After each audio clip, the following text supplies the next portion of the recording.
Okay, 1791, good luck. Not played before, no head-to-head score. We get black for this one. What do we want to do? Let's bring our knight up. So our opponent, 3,800 games of rapid. That's a lot more than I've done. Where are we now? Oh, just over 1,100. Goes knight up. Let's challenge for the center then. He pushes anywhere. So he wants to play this line. Okay. Let's go with the knight then, why not? He wants to play f3. He's telegraphed that a mile off. So what do we want to do here? I can't remember if bishop up's a move. I think it is. You just got to be careful, paying attention. I think e5 is a move here as well, if I remember. If he takes, we're happy to trade the queen and then take. If he takes here, we've got a check, right? Trying to remember my theory, but I think e5 is a move. I might be wrong. When you play this type of opening with white, it's something he'll be playing all the time, so he'll know the opening, he'll know all the tricks and so on. So do we want to check and give him this move? Here, say he goes bishop takes, we just simply got knight up, right? That looks fine.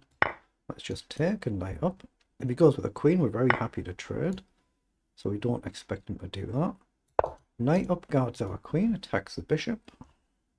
If he moves it, we take the queen. If he plays c3, we take the bishop. And then eventually there'll come a point when we can take. And if he plays the pawn, we might have a bishop check as well. Well, that's what he's done. So I think we can either force the queen up or we get a very nasty check, right? Just take there. And now we've got a nasty check. So what's he going to do? Worst case, we can just castle now. You just got to be careful where he puts his king. He's got these two. Let's just see.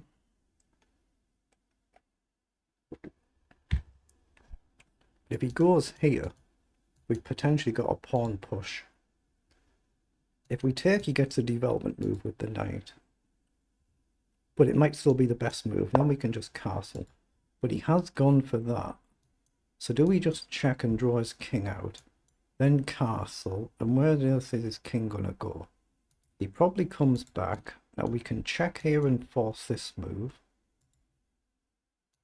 Check here. Check. Takes. There isn't quite a continuation, is there? So if I take, he goes knight takes. It's probably fine because he's got a lot of moves he has to play to unwind. So I'm just going to grab the pawn and castle. Yeah, just castle, develop our bishop. He'll have to play bishop up and then he's got to find a way to get safe. So he's gone there. So if I play bishop up now, does it give him a counter sack? Takes, takes, possibly.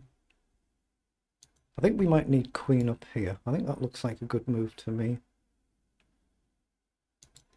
Queen up, I've just got to be careful and move like knight down, but I've got bishop back, right? And if he plays his king back, we go here. Here, rook across is covered for a move, so... And maybe I develop my bishop. Just the idea of going here with a queen is if he tries to step back, you've got a check, but he's not going to step back and block his rook anyway, as he saw here. If he takes, I take back. And if he checks, I just take, right? So bishop up seems a fine move and just trade.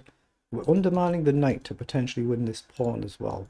So take and here, right? So if I take queen here, I just take. It looks terrible. It looks like it's almost game over, doesn't it?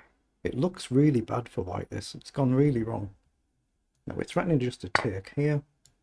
So if I take, he can't go back. If he comes forward, the bishop's in. If he goes this way, this rook's in, right? So just take. We're hitting this one. He can't go away. Here, the bishop's getting active. If he goes here, then the rook's getting active.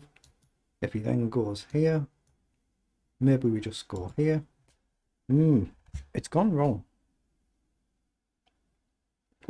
But that doesn't mean it can't go wrong for us as well. We've got to be real careful. If we move this rook, there's suddenly a dangerous attack coming. So it might be better to go with this one, but it depends what he does. If he goes here, I think we're very happy to trade the queen. There is a pawn loose, I'm aware of that, but it's all about his king's safety right now. And what have we got? Queen, rook, rook, bishop. Queen, rook, rook, bishop. 1, 2, 3, 4. 1, 2, 3, 4, 6. So we're 2 pawns up. So we've got another real nice pawn here. Here, he can't go here. If he goes here, we can just start checking. But check is the obvious move to start. The problem is there's a threat here if it goes wrong. So if we block, go here. If he blocks, we just take. He doesn't have that. So you really got to go here. Only move. But I don't see the follow-up. So I might be better grabbing a pawn. He can't block with a bishop. If he goes back, we win the rook. So he's going to have to step up. So I'm going to grab another pawn. He can't block with a bishop. He can't go to any of them. If he goes here, we win the rook. So he might have to go here. And then we can just start activating the rook, I think. Or we can even throw this bishop check in. It just looks really, really bad for white. So we can activate the bishop here. We can activate the bishop here and stop him going there.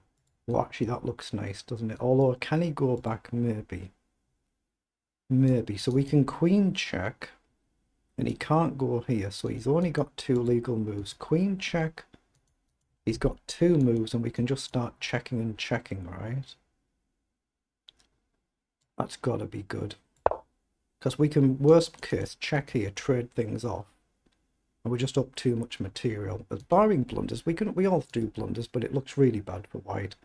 He's only got 2 moves and we can check with the rooks either way. We just don't want to blunder the queen and rook crashing in here. That's what he's maybe aiming for now. So check. I could even be maybe this rook first and then the king can't escape this way. Here, and we threaten this. But it's got to be right to keep checking. It's just how. If he goes here, then there's no threat to us, is there? So let's throw the check in. He has gone that side, so there's no actual 1 move threat. So now what do we do? We can maybe play queen back. Or we can play rook up and we're threatening a check here. So rook up I like because we create a 1 move threat as well. There is an issue here, but I guess we can double up. We can play rook here. How do I create this threat though? Here. If he takes, I think we just simply double up. Oh no, then the bishop would hang. So queen back might be the move. What about pawn check? If I pawn check, he's only got 1 legal move, right? There must be a checkmate. So bishop back. I'm going to check. There's got to be a checkmate. He can't go to any of these squares. He's got that one. I didn't actually see that. That's annoying. I missed that he had that move. But I could go here and take the pressure off. Am I letting him get away with this now? I'm going to play this pawn forward because it takes this pressure off here. But he might be getting out of jail here. But if he goes back over, we've simply got rook up winning the queen. If he goes here, we've got a queen check if needed. He's going to end up back. It's whether we can get this in, but I need my queen here for that. But I'm already down 4 minutes 50. I'm miles down. But he's got 3 legal moves, so which does he pick? If he picks either of these, then I think rook here wins on the spot. So he's only really got this move. Queen check. Oh yeah, queen check here. He has to go back and then the rook pins the queen. It's just over here. So I think it's over in a few moves. I think queen here, then rook here, that finishes it. It does indeed, yeah. It just went wrong for him really early on, didn't it, with an adventurous opening. So we got a good win there. Very good. So let's just see what that was in engine speak, just to double check. Because it might have been, what is it, 19 moves. They're the moves for both players. It might be that he was actually fine and we've both been missing something. What's that? Queen's pawn game, Hubsch Gambit. And if you click on that, it'll bring up there. We have indeed blundered. So there is a blunder. That's what you're trying to learn from. Move 10, we've blundered for 1 move. And he's obviously blundered back and missed something. So the figures are not very good. See, 79 on the accuracy just from 1 blunder. Every other move we played really good. But opponent, not that many mistakes. So we've blundered on move 10, taking on f3. We should have castled. Let's have a quick look then. But that's the whole concept. With this sort of gambit, he's trying to open the file up and go for rapid development, which is why I played e5. So yeah, he should have gone for the queen there. If he had, I would have just traded the queen, then grabbed the pawn, then worried about what to do. So queen takes, bishop takes d4. So this is what I was going to do. Trade the queens. We should just develop the knight with a tempo attacking the bishop, which is what we did in the game. He goes back. Well, then we just pin the bishop, so we don't worry about getting that pawn. Then we just take here. So that's what should have happened. So we developed anywhere. We take, we get this nasty check in, and then here I should have just castled and not taken the pawn, but it's actually a 5-point swing that, and white is actually better now. Oh, and I've just missed it. I just didn't see the fact that there's a queen check winning the bishop. That's the threat. If I'd have seen that, I would have castled. I just simply didn't see it, and thankfully neither did my opponent. There's no knight to blockade, so if he sees a check, all we can do is block. He wins the bishop, and we still can't even castle. And that's kind of very bad, isn't it? That's what you play through these games for, to learn. One key move. He didn't see it. He took the pawn. We got castled, and then it's really... he's had nowhere to run to after that. So we've played this game pretty well. The rest of it pretty well. But that one key blunder, though, on another day, if your opponent just sees that one move, then the game's gone. And then suddenly in this position, it's over, and he's realised, yeah, if he goes to either of these, he's only got 3 legal moves here because of the where the pieces are. If he does either of these, the simple move is just rook up, pin the queen, and it's game over. You're just going to win a queen for a rook. If you go to this one, I was looking at queen back with a check. You have to go here, and then it's the same thing. The rook comes up and pins the queen. Doesn't matter if there's a forced technical checkmate. I'm really not bothered about that. Just how you win the game. So a decent game, but still a key move to learn from there. If he spots this, then it's game over the other way just about, isn't it? It's, well, 1.4, it's fightable. We've got a lot of pawns, so he gets this, we block, he takes. Maybe we can then take a pawn here. But our king is then wide open. He's going to start checking, and it's very dangerous. So a little bit of luck along there, but a good game.